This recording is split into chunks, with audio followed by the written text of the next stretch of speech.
sebelum kita bicara mengenai peluang resesi, ya, saya rasa kita harus melihat kondisi saat ini. Kalau kita lihat kondisi saat ini, di negara-negara tujuan ekspor kita seperti Amerika Serikat, kemudian Eropa, itu kan negara-negara kaya yang selama ini menjadi tujuan utama untuk produk-produk plastik Indonesia. Nah, dalam beberapa waktu ini ya sebenarnya sudah berlangsung cukup lama ya, selama kemarin pandemi COVID-19 dan kemarin tiba-tiba ada perang di Eropa antara Rusia dan Ukraina. Salah satu kendala yang harus kita hadapi adalah terjadinya inflasi. Nah, inflasi inilah yang tadi seperti disebutkan kita bahwa ini akan mendorong perubahan pola konsumsi masyarakat, terutama di negara-negara tujuan ekspor kita. Dan ini pasti akan mempengaruhi ekspor kita ke negara-negara seperti Amerika Serikat dan Eropa. Nah, cuma masalahnya sampai sekarang itu kan datanya belum akan terlihat. Jadi kalau kita belajar di tahun 2020 yang lalu ketika terjadi pandemi global, pandemi COVID masuk di Januari di China, kemudian Februari Maret itu kan kemudian menjadi global pandemi. Kemudian kita di April kita melakukan lockdown dan beberapa negara di seluruh dunia juga lockdown.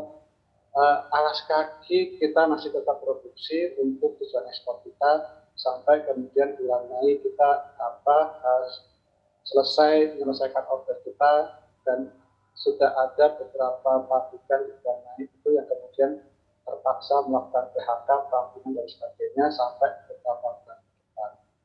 Nah, berbeda dengan kondisi tadi di 2022 ini, walaupun di Februari itu ada perang di Eropa, kemudian kita sampai sekarang itu masih tetap produksi.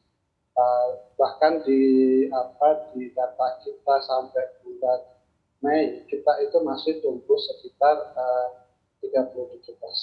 Nah, cuman masalahnya di bulan Juli ini kita sudah mulai merasakan adanya pelambatan karena faktor satu tadi soal inflasi yang cukup tinggi di negara-negara tujuan ekspor kita. Nah, baik. Ini saya rasa ya. Pak Firman, tadi Anda katakan pertumbuhan sampai 37% itu kalau saya tidak salah dengar di bulan Mei begitu, dan di bulan Juni ini sudah terlihat ada penurunan. Mungkin boleh disampaikan ini penurunannya sudah terlihat berapa persen? Penurunannya masih bervariatif ya. Ini untuk data BPS kan kita belum keluar ya, dan mungkin di bulan Juni data ekspor masih akan bagus karena kita produksi Juni akan dikirim Juni Agustus, tetapi pabrik sendiri sudah mulai mengalami penurunan order. Nah, yang jadi masalah kan sebenarnya sejak pandemi sebenarnya industri alas kaki itu kan kita tumbuh justru ya. 2020, 2021 sampai awal 2022 kita itu diproyeksikan tumbuh, dan proyeksi tumbuh kita cukup tinggi. Misalnya di 2021 kemarin kita tumbuh 28,3%. Nah, kita year on year kita juga ekspektasi kita tumbuh kisaran 20%. Nah, ketika ini kemudian terjadi penurunan demand, otomatis juga akan mempengaruhi pada penurunan produksi, dan nanti juga akan ada penyesuaian terhadap kapasitas kita. Baik, dengan kurs dolar yang sudah mencapai Rp15.000 per $1 AS, ini Anda lihat akan mempengaruhi sebesar apa untuk penurunan atau mungkin pelemahan pertumbuhan industri sepatu di bulan Juli dan juga di sisa semester 2 ini? Sebenarnya salah satu pengaruh kita lebih ke market ya. Ketika marketnya tidak bergerak, saya rasa paling berpengaruh utama adalah soal daya beli masyarakat. Daya beli itu kan yang ada di negara tujuan ekspor kita. Jadi faktor-faktor yang mempengaruhi daya beli kan bermacam-macam, termasuk inflasi. Tapi kalau kita bicara dolar kita, saya rasa itu pada tiga faktor kita ya. Tapi yang kita khawatirkan adalah sebenarnya pasar sendiri. Pasarnya yang ada di luar kendali kita, ada di negara-negara utama di Amerika Serikat, di Eropa dan sebagainya.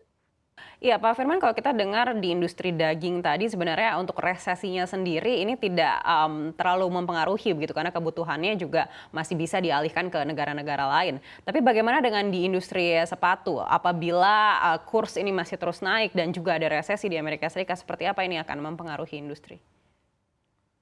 Ya, seperti yang tadi saya bilang bahwa memang pengaruh terbesar utama kita adalah kondisi pasar di negara tujuan ekspor kita. Baik itu investasi ataupun tidak, ketika terjadi inflasi, kemudian inflasinya cukup tinggi dan ini mempengaruhi daya beli, pasti itu ujung-ujungnya akan mempengaruhi demand. Nah, ketika itu mempengaruhi demand, artinya order kita juga berkurang. Nah, ketika ordernya berkurang, sementara kapasitas kita sudah besar, pasti akan berdampak kepada industri kita untuk bisa bertahan